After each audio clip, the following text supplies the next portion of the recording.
বিদ্যুতের শখে মৃত্যু এক ব্যক্তির। ঘটনাটি ঘটেছে সোমবার বিকেল নাগাদ। এলাকাবাসীর অভিযোগ, প্রায় 5 বছর ধরে 11,000 বিদ্যুতের তার বিচ্ছিন্ন করে রাখা ছিল। হঠাৎই আজ বামনগোলা ব্লকের দত্তপাড়া বাসস্ট্যান্ড এলাকায় দোকানের ছাদের ওপর আবর্জনা পরিষ্কার করতে গিয়ে বিদ্যুতের শখে মৃত্যু হলো, যার ফলে দত্তপাড়া এলাকায় মালদার নালাগোলা রাজ্য সড়কে আগুন জ্বালিয়ে অবরোধ করে বিক্ষোভ দেখাতে থাকে গ্রামবাসীদের দাবি। সরকারিভাবে বিদ্যুতের তার জয়েন্ট দেওয়ার পরেও সাধারণ মানুষকে সচেতন করা হয়নি, যার ফলে বিদ্যুতের শক লেগে মৃত্যু হয়েছে। রাস্তায় মৃতদেহ রেখে বিদ্যুৎ দপ্তরের বিরুদ্ধে এক আধিকারিক এসএস অপসারণের দাবি তুলে পথ অবরোধ করে বিক্ষোভ চলতে থাকে খবর লেখা পর্যন্ত। ঘটনাস্থলে বামনগোলা থানার পুলিশ বাহিনী এসেও অবরোধকারীদের রাজ্য সড়ক থেকে সরানো যায়নি।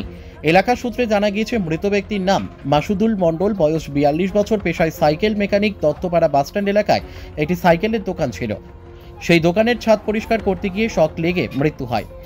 প্রায় 5 বছর ধরে বিদ্যুৎ বিচ্ছিন্ন করা ছিল সেই 11,000 তারে। তারপরে নতুন করে জয়েন দেওয়া হয়েছে, কিন্তু বিদ্যুৎ দপ্তরের তরফ থেকে সাধারণ মানুষ কোনো সচেতন করা হয়নি বলে অভিযোগ।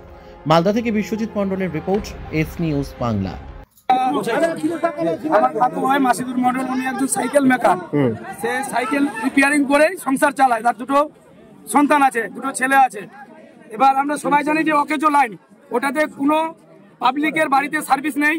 আমরা জানি যে ওটাতে কোনো কালেকশন নেই, সেটা লাইন কাটা ছিল আমরা জানি। সেই মতে এখানে একটা গাছ আছে, গাছে সে শিকড়গুলো ডালগুলো এসছে, সেগুলো পরিষ্কার করতে যায়। সেখানে কারেন্টের তারে শর্ট খেয়ে আমার কাকু হবে, সে মারা যায়। তো আমাদের দাবি যে এসএস অকেজো লাইনটা চালু রাখবে কেন? আমরা এসএস এর সাসপেন্ড চাই, এটা আমাদের দাবি। এবং আমরা এসএস কে গ্রেপ্তার চাই।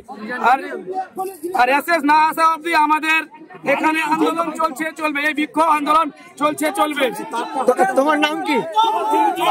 তোমার নাম কি দাদা? ফারিম মণ্ডল। যে মারা গেছে তার নাম কি? মাসুদুল মণ্ডল আমার কাকু হয়। বাড়ি কোথায়? বাড়ি ধামইরে, দত্তপাড়া স্ট্যান্ডে দোকান আছে, এখানে বাড়ি আছে। আপনার বাড়ি কোথায়? আমার বাড়ি ধামইরে। ভাবে ঘটনা হলো, একটা মৃত্যু হয়েছে, একটা কাকু হবে আমার, মাসুদুল মণ্ডল নাম। তো আজকে এই যে অকেজো একটা লাইনের তার গেছে এখানে, বিগত মোটামুটি 5 বছর থেকে এখানে ওই তারে কোনো সংযোগ ছিল না, কোনো বিদ্যুৎ খুঁটির সঙ্গে বা কোনো কিছুর সঙ্গে, বা কোনো ট্রান্সফর্মার বা কোনো বাড়ি বা কারো কিছুর সঙ্গে ছিল না। তার দোকান আছে এখানে, দোকানের উপরে পাতা পড়ছে, অনেক কিছু পড়ছে, ডালগুলো সরানোর জন্য গিয়েছিল। তো ওই তারে জানে না যে লাইন আছে, সেই লাইন দিয়ে অকেজো লাইনটা দিয়ে আজকে ওই কাকুর মৃত্যু হলো। তার 2টো বাচ্চা আছে, 2টো ছেলে আছে, তাদেরকে ক্ষতিপূরণ দিতে হবে।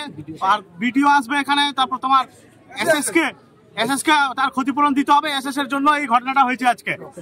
অকেজো লাইনের তারটা এখনো যেন ঘটানো হয় এই মুহূর্তে।